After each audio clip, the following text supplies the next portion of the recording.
Durant nos voyages à travers le monde, nous avons eu l'occasion de pratiquer une pêche de loisir. Sans être de grands pêcheurs, nous restons des débutants.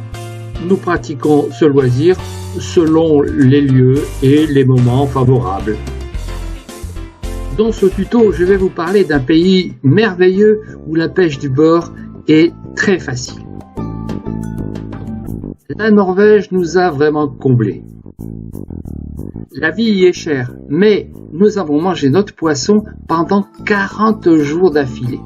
Voilà comment nous avons fait. Je vous propose maintenant de voir le matériel que nous avons utilisé. Dans la soute de la place promettent beaucoup de matériel concernant les cannes à pêche et les leurres surtout.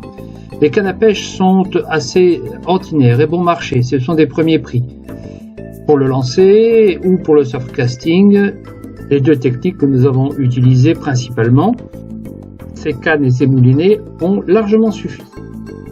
Un couteau à dégager les filets est pratiquement indispensable, vu que nous prenons de gros poissons et que les filets sont vraiment très faciles à dégager. Dans nos moulinets, nous avons ici du fil nylon 35 centièmes et pour les balines, on utilise du 20 centièmes. On a aussi monté sur les moulinets des petits lancers, notamment pour les lacs, des nylons un peu plus fins. Avant de partir, sachant que nous allions pêcher, nous avions acheté par avance quelques accessoires. Mais très vite, dès les pays baltes et la Finlande, nous avons dû compléter la boîte de pêche. Attention, c'est plus cher. Pour les lignes, nous avons principalement utilisé des agrafes avec émerillons. C'est très pratique. La pêche se pratique énormément avec des leurres. Bien sûr, traditionnellement, des cuillères, mais aussi des leurres rigides, des leurres souples. Nous les avons souvent fabriqués nous-mêmes. C'est très bon marché et nous allons voir comment les réaliser. Pour ce faire, il faut des hameçons plombés qui existent sous différents poids et des leurres souples en silicone. Une grande variété, très bon marché est possible et selon le lieu, on va sans arrêt faire varier les leurres. La couleur, la forme, tout peut changer.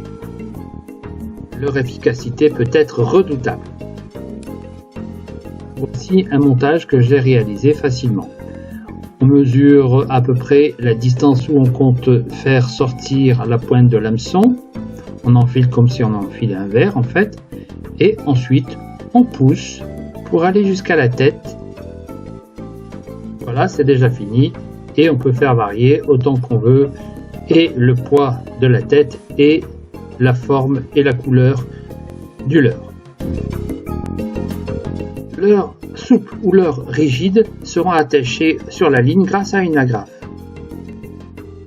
On peut donc ainsi changer son leurre très rapidement en fonction des besoins.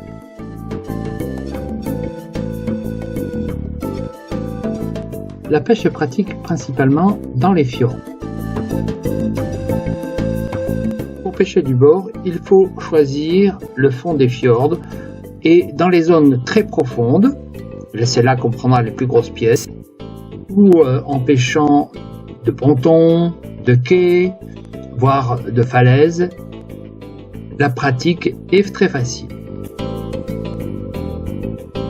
Vous pouvez constater ici la variété des spots possibles en Norvège.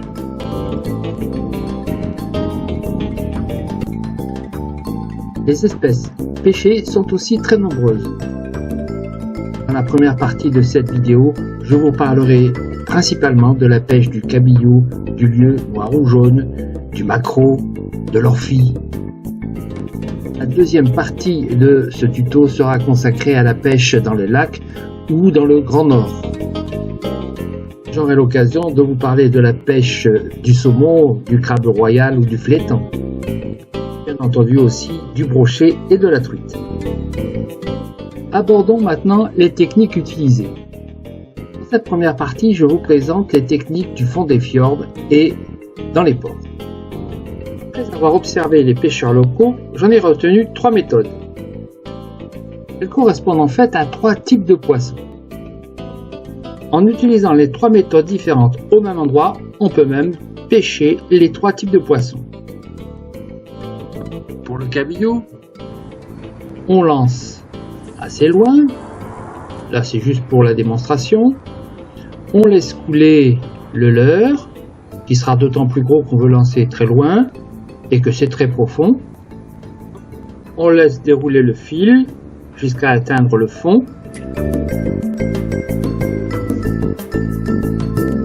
On essaye d'exciter un peu le poisson en donnant des petits coups secs de temps en temps.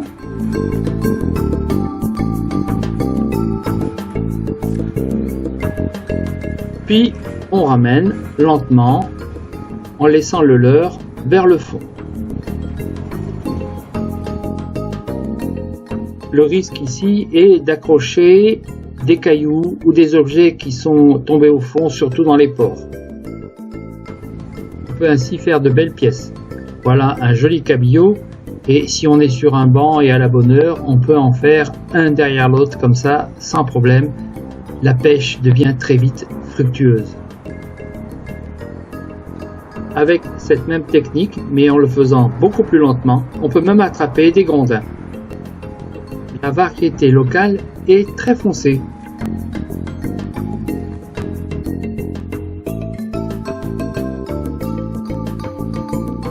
Une fois les filets dégagés, il a fallu varier les recettes car c'était notre principal poisson durant cette période.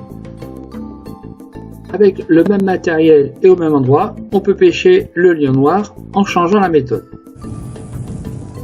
Après avoir lancé et laissé le leurre arriver bien au fond, on va cette fois ramener plus sèchement le leurre plusieurs fois d'affilée, et ceci jusqu'à l'arrivée à la cale.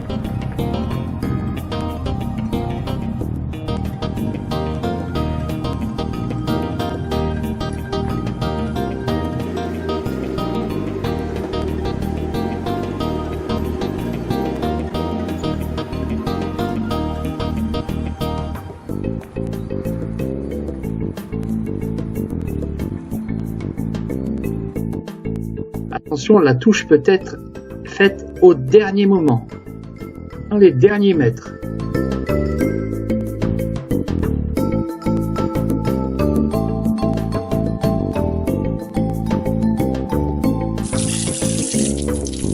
C'est aussi un poisson dont on dégage les filets assez facilement et qui est aussi bon. Le lieu jaune est un peu meilleur.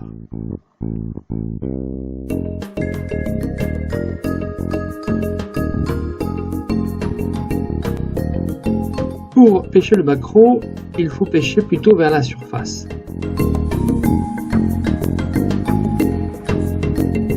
Dès la fin du lancer, il faut ramener plutôt rapidement, parfois par petites saccades, et là encore le maquereau peut nous surprendre au dernier moment.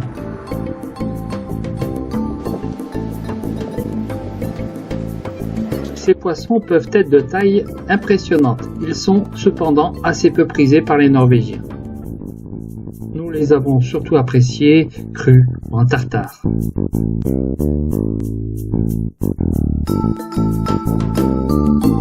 Parfois sur le même spot, on peut attraper 3 espèces de poissons avec la même et unique technique, le drop shot.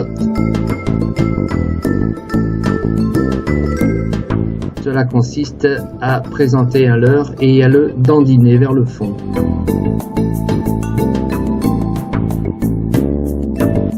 Cette technique est plutôt productive quand il y a beaucoup de fond.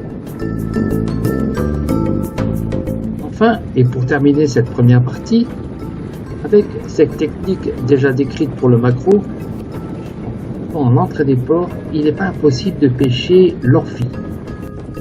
C'est un poisson qui suit le leurre et qui, au dernier moment, s'accroche.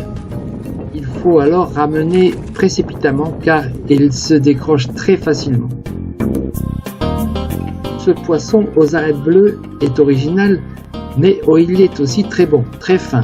On peut le découper et le faire sauter à la poêle, persillade, c'est très bon.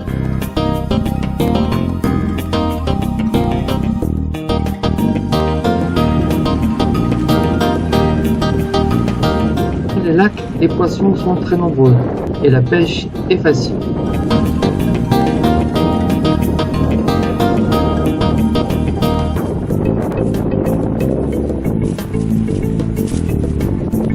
Avec le même matériel et la même technique, on peut pêcher le brochet et la truite sans difficulté. Pour cette pêche, il faut privilégier la cuillère. On lance plutôt loin, on ramène assez vite et on essaye de faire des effets en évitant d'accrocher les plantes aquatiques.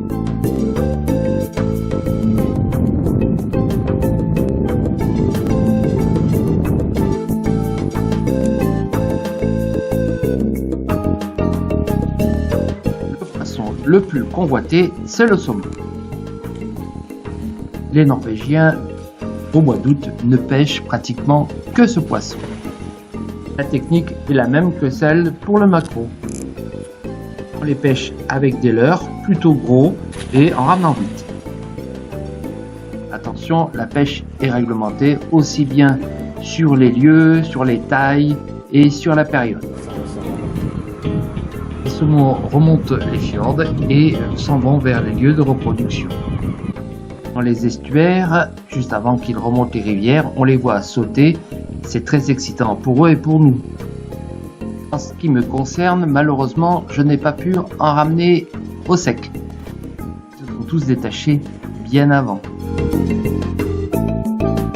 Il reste la technique de la pêche à la plombée avec des cannes de surfcasting. J'ai pêché avec des montages très simples, mais on peut utiliser des techniques plus sophistiquées en mettant plusieurs lignes avec des hameçons simples ou triples.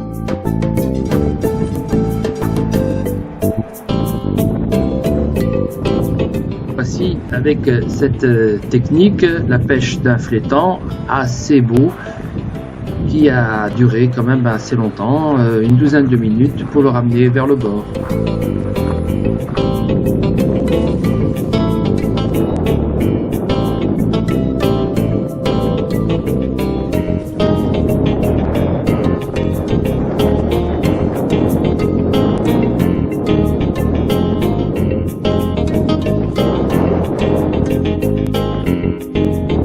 N'ayant ni crochet ni épuisette pour le sortir de l'eau, j'ai tenté de le sortir à la main.